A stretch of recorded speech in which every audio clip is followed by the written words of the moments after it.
Today at shopdap.com, we're going to be showing you how to replace a recirculation flat motor on a Mark 7 model.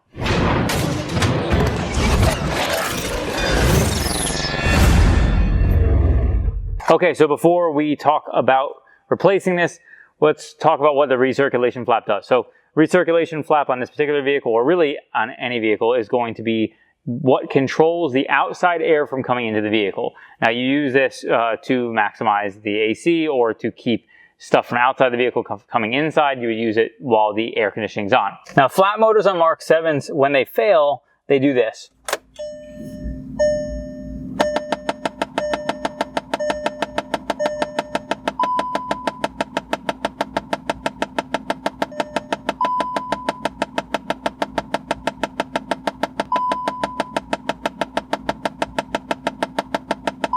Like there's a small garden gnome in your dashboard. Like Snow White's 7 dwarves are knocking on your recirculation flap door. I don't know, like some fucking knocking noise. That's on the fucking dashboard.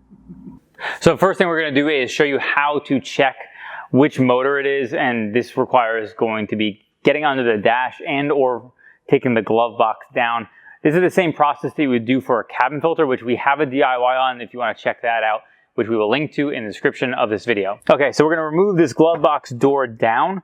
There are tabs underneath here and here that you have to push to release, and the whole thing will drop forward. You want to make sure you don't have a lot in the glove box when you do this, because the weight will yank the whole thing down on you. Okay, now the trick is to get those past is you kind of push the glove box lid forward, push the tab up, and then allow it to release past it, and then you can get it past the brake point, and then this brake you need to make sure you'll have to feed that back in later, and you have to make sure it has the correct orientation in this brake assembly on the side here. Okay, so we are going to be working with the flat motor. Now that's going to be located up here. Now the easiest way to test this is to take all this stuff apart, and then you can turn the key on again and use your hand to feel it. So you can stick your hand back here, it's kind of up right to the side of this, and then you can cycle your key on and you'll feel it banging while you're doing that. Bang, bang. So we verified that that's what's going on, and now we have to replace it. So these flat motors are pretty simple here. Nothing too special about them, just a couple screws and then the gear. So 3 screws that hold it on, the plug and the gear. You're gonna do a lot of this blind, so we're gonna try to get a GoPro up in there to see how much we can show you. Okay, so we have a GoPro jammed in there, a light jammed in there as well, and I'm going to attempt to try to show you as much as possible on here. So T20 Torx is what we're going to be going with here. Now there's 1 on each corner. There's a total of 3 screws, and you can see some of them from the front here. Now one thing I just did here is I took this clip on this harness out, and you just pop out. It has 4 prongs to kind of grab in. You pop it out and you can kind of push it backwards, and this gives you a little more room to not have the harness in your way while you're trying to work here. So I've found the easiest way for me to get in is from underneath. So you're probably going to find different ways to do it, but this seems to be the right way for me. All right, so there's the one right there. I got it loose enough that I think that it should be fine, and then I'm going to crack this other one loose. Instead of looking, you're not going to be able to see much on this, even us with this GoPro. You're kind of looking backwards, so it makes it hard. Is you grab the tip of your T20, and then you find where your screw is, and then you kind of guide it to where it belongs. Okay, so those 2 are out, and just to verify, we do not have another one up there. And so we should be able to remove this part.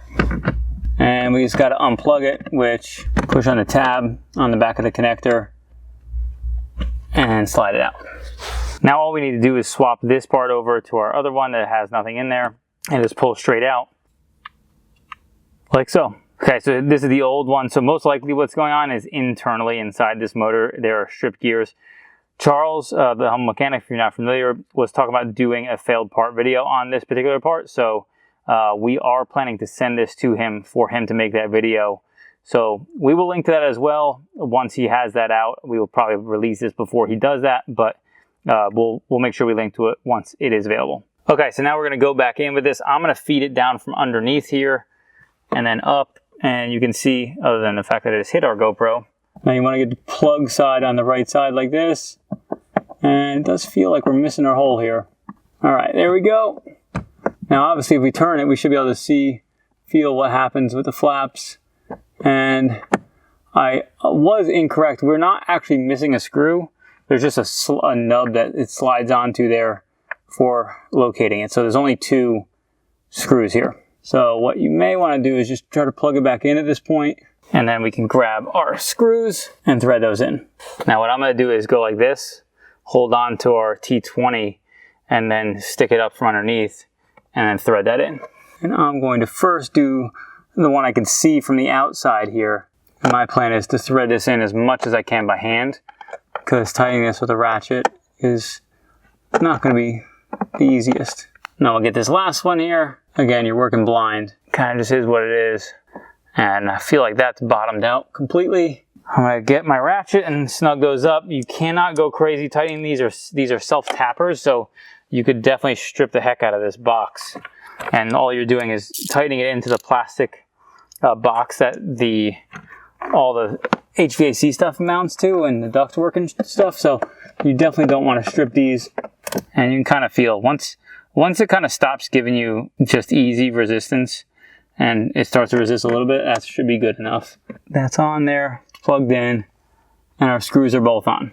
Okay, so we are installed now. Before you reassemble anything, I would suggest checking it. So we're going to check it, make sure we don't have the old Clickosaurus. No, Clickosaurus dead. Extinct, motherfucker. All right, so here we are back with this brake assembly. We have this guy, and you want to feed that in like so as you push that forward to pop this back in. And it would be a good time to change your cabin filter, and we're just going to pop this up.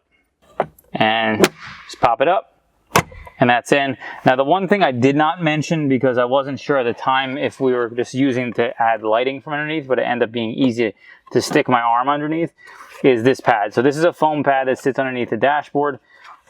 It has these 2 wing nut screws on there that go here and here, one at the rear, and then you just pull this straight down. So we're going to throw this back in as well, and then we have completed it, and you're all done with your flat motor. Thank you so much for watching. We will have links to the Recirculation flat motor in the description below, and support for purchases like this or any others help support videos just like this one. If you like this video, be sure to give it a thumbs up and subscribe for more like it.